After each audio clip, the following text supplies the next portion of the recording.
సీతామాత కోసం నీపు హనుమంతుడు సముద్రాన్ని దాటుతున్నాడు. కాని అతని దారిలో ఒక భయంకరమైన పరీక్ష ఎదురైంది.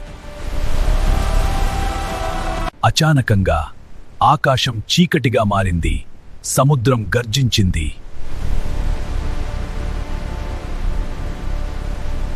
ఆ సమయంలో సముద్రం లోపల నుంచి ఒక మహానాగమాత పైకి వచ్చింది.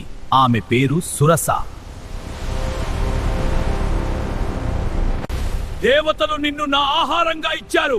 నా నోట్లోకి రావాలి. నేను రాముని పనిలో ఉన్నాను. తిరిగి వచ్చి నీకు ఆహారం అవుతాను.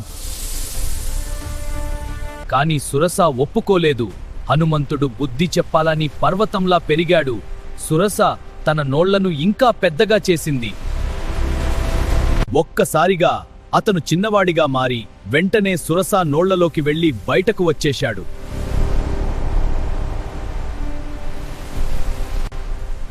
హనుమంతుడా, ఈ దేవతల పరీక్ష మాత్రమే కాదు, నీ వల్ల నాకు శాప విముక్తి లభించింది.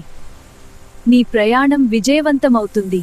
హనుమంతుడు నమస్కరించి, వెళ్ళు హనుమంతా, లంక చేరు. జై శ్రీరామ్! మళ్ళీ తన ప్రయాణాన్ని కొనసాగించాడు. లంక వైపు వేగంగా దూసుకెళ్లాడు. బలమున్నవాడు గెలుస్తాడు, కాని బుద్ధి ఉన్నవాడు ఎప్పటికీ ఓడిపోడు. జై శ్రీరామ్! జై హనుమాన్!